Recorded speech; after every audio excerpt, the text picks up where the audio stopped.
background-nya, kita tidak melihat skill-nya, kita tidak melihat kecocokannya, tapi karena kita butuh orang, ya udah deh masuk dulu. Oke. Yang penting niat kerja. Nah itu kesalahan yang paling utama, Coach. Oke. Boleh ketemu aja nggak nyaman, nggak passion, nggak bisa happy, grogi dan macam-macam, gimana dia mau ngelayan customer? Oke. Nah,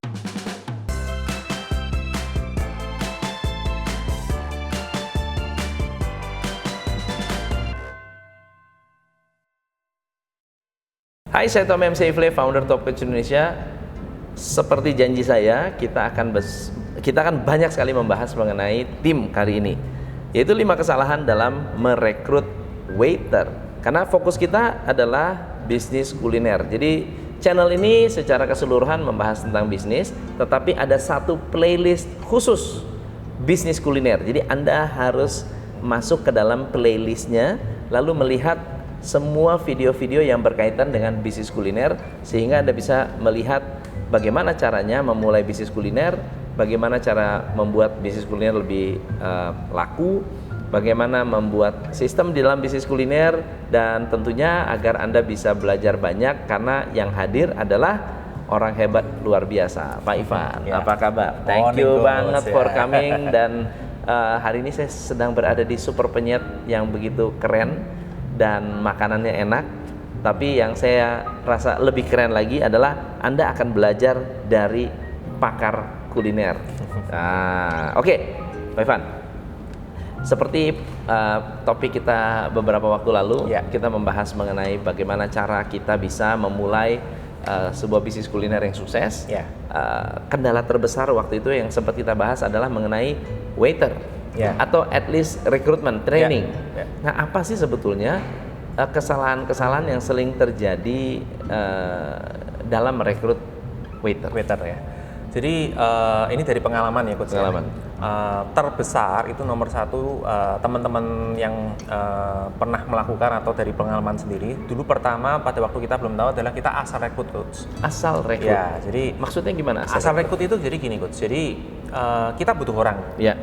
Dan kita kadang tidak melihat background-nya, kita tidak melihat skill-nya, kita tidak melihat kecocokannya, tapi karena kita butuh orang, ya udah deh masuk dulu. Yang penting niat kerja. Nah itu kesalahan yang paling utama, Coach. Boleh cerita nggak? Misalnya ada kesalahan rekrut, lalu kan begini, kesalahan rekrut itu bisa karena memang asal-asalan, tetapi kesalahan rekrut juga bisa terjadi karena kita mencari apa yang ada dulu.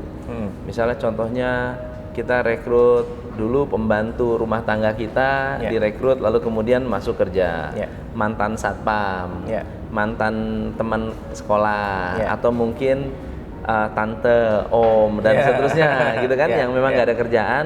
Nah, apakah itu termasuk dalam kategori kesalahan yang pertama? Betul, Coach. Jadi pertama pada waktu kita mau hire tim atau kita mau rekrut tim, pertama kita harus tahu dulu sebetulnya skill apa yang kita butuhkan dari tim ini. Dan kita bisa interview lah, atau kita pakai assessment lah, atau kita pakai apa. Jadi bukan hanya sekedar ada terus kita ambil. Kadang yang kesalahan yang sering adalah kalau bisnis keluarga awalnya adalah yang penting saya punya keluarga, siapa masukin semua. Masuk semua. Nah itu, atau kebalikan kalau orang bukan yang keluarga besar, yang penting kamu dulu pengalaman lama apa? Pengalaman saya di waiter, Pak. Pengalaman saya di apa? Ya udah masuk aja. Ambil aja, langsung ambil gitu, Coach. Nah, apa kesalahan yang kedua? Kesalahan yang kedua, jadi gini, waiter itu adalah orang yang sering akan berhubungan dengan customer kita. Jadi nomor 1 yang paling penting adalah dia orang yang harus punya passion tentang people. Jadi passion tentang people itu sangat-sangat penting ya. Nah, tapi gimana ngetesnya itu? Gimana gampang, Coach. Kalau ngetesnya gampang. Jadi kalau di tempat saya ada beberapa pertanyaan. Salah satunya adalah gini, misal kamu boleh pilih nih, kamu mau di dapur atau mau di depan? Nah, kenapa alasannya? Tinggal tanya gitu. Jadi beberapa pertanyaan gini, Pak, saya lebih suka di dapur. Kenapa alasannya? Saya takut, Pak, ketemu orang. Saya malu, Pak, ketemu orang. Nah, gitu aja sudah. Kita bisa ngomong, kalau orangnya ketemu aja nggak nyaman, nggak passion, nggak bisa happy, grogi dan macam-macam, gimana dia mau ngelayan customer? Nah, kalau ada trik lain nggak? Ada trik lain itu biasanya kita juga bisa tanya, kamu lebih suka mengawali atau mengakhiri? Itu simple ya, beberapa orang psikologi juga mereka tahu. Tapi biasanya orang-orang sales, orang-orang yang waiter di depan itu dia lebih suka mengawali. Jadi memulai percakapan, memulai menerima order, tapi dia nggak mau menyelesaikan bikin masaknya gitu. Wah, cakep. Ini pertanyaannya keren banget ya. Oke. Nah, yang ketiga apa? Yang ketiga itu gini, waiter ini adalah orang yang nanti harusnya bertemu dengan customer kita, terutama untuk jualan goods. Betul. Nah, tapi kan bukannya waiter itu cuma melayani ya? Nah, ini banyak kesalahan. Ini persepsi kan orang di luar sana kan, oh yang penting kamu melayani customer. Jadi kalau ada customer kadang-kadang waiternya nunggu, nggak proaktif gitu ya. Ya, ini malah kesalahan yang kalau kita ngomong, saya temuin hampir banyak di restoran-restoran, waiter ini hanya diem, taking order, bukan taking, catat aja, cuma catat aja ini. Kalau taking masih tanya-tanya, ini cuma catat. Oh iya, pesan apa? Ya, dia cuma catat aja. Padahal yang waiter ini kita punya kesempatan besar untuk perkenalkan menu kita. Kita bisa punya kesempatan untuk, oh iya Pak, Bapak sudah pernah coba menu ini, gimana kalau mau coba menu baru kita? Atau kita bisa upgrade sales mereka. Misalnya, oh iya Pak, belinya juga jangan yang single item, pakai combo aja Pak, lebih murah dan macam-macam gitu. Boleh tahu nggak? Yang kalau teman-teman di franchise-nya Super Penyet kan juga melihat bagaimana tim Super Penyet ini melakukan transformasi kepada orang-orang yang tadinya nggak bisa jualan, jadi jago jualan, gitu. Apa sih sebetulnya yang berbeda dari waiter-waiter yang ada di Super Penyet? Pertama kita memang tadi cari orang yang memang dia nyaman atau happy untuk jualan, itu naturalnya dia ada seperti itu. Terus yang kedua kita kasih training script coach. Jadi kalau di tempat kita ada 6 step namanya, harus nawarin A, B, C, D, itu kita urutin juga 1 sampai ke 6 6 step offering kalau gitu di bahasa kita. Terus yang ketiga kita buat role play coach. Jadi mereka itu bukan sekedar kita ajarin di kelas dan selesai, kita panggil mereka, kita coba role play. Jadi contoh ya, saya manajernya, saya akan panggil waiternya kita untuk datang dan mereka role play. Oh gimana kalau saya customer ini, gimana sih kamu nawarinnya? Gimana kalau nanti dia menghadapi penolakan? Oh saya enggak mau, gimana cara ngerayu customer yang baik? Jadi itu dilakukan secara detail banget berarti ya. Detail banget ya. Keren. Oke, kesalahan yang keempat. Kesalahan keempat itu jadi gini, di tempat kita itu sebelumnya tadi kita ngomong penjualan ya coach ya. Jadi waiter di tempat kita itu juga ada yang namanya target. Target itu bisa target penjualan, target katakanlah kebersihan, atau target zero komplain lah, atau jumlah komplain yang masuk. Jadi itu akan ada satu target tertentu. Nah biasanya karena target itu juga kebetulan dengan dia harus menghadapi customer, orang-orang yang seperti ini tuh harus tahan terhadap pressure atau target. Nah berapa banyak dari orang-orang yang direkrut karena salah rekrut itu resign hanya karena nggak suka ditarget? Banyak. Jadi itu banyak. Betul. Jadi kita memang cari orang-orang yang seperti ini tidak gampang. Makanya kalau kita dapat orang yang seperti ini, usahakan sebisa mungkin dijaga. Harus jaga. Keren. Terakhir. Yang terakhir ini memang kelihatannya sederhana ya, tapi kita ngomong tentang fisik atau penampilan, coach. Jadi main fisik nih. bukan gimana ya, cuma waiter adalah bagian tanda kutipnya itu orang yang frontline kita, image-nya perusahaan. Image-nya perusahaan, betul. Itu kata-katanya pas sekali. Image perusahaan ini ya kita harus yang tanda kutipnya menarik ya.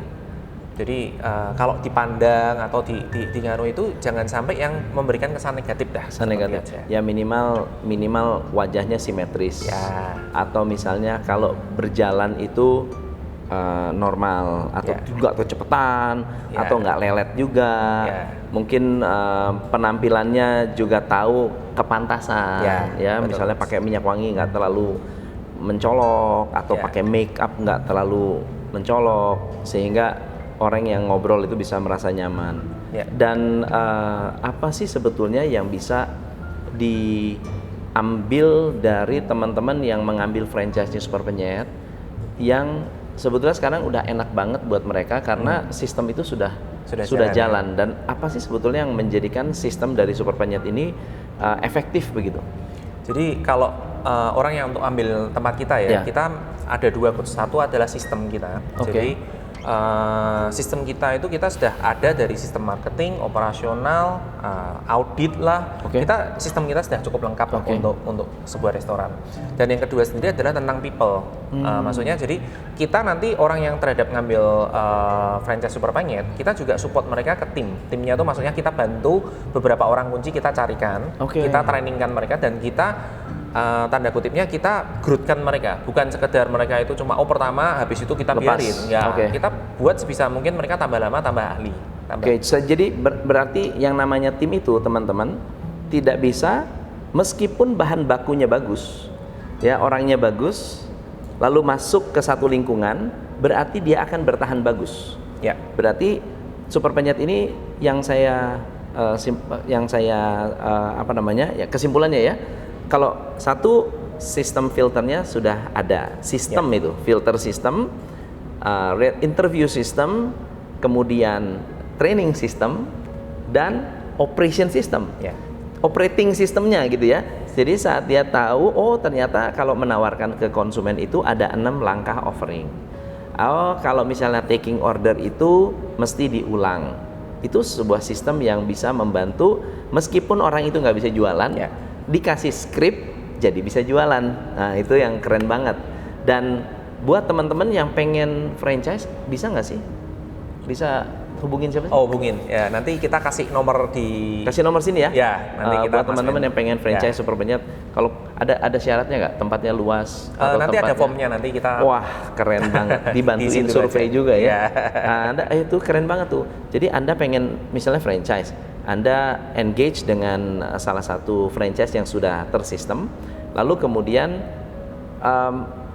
berkolaborasi untuk mengetahui market kita ini pas atau enggak untuk dibuka sebuah franchise. Jadi Anda bisa mengerti kalau yang beberapa waktu lalu kita membahas mengenai survei ini sudah ada orang yang berpengalaman untuk mengetahui ada demand atau tidak, dan itulah yang membuat Anda terbantu banget kalau memang menemukan partner yang sudah berpengalaman dalam sistemasi. Ivan, thank you banget. Thank you coach. So teman-teman, next topik kita adalah pelayanan. Gimana caranya membuat customer itu merasa seperti raja. Saya Tom MC Ifle, salam pencerahan. Hanya di Top Coach Indonesia.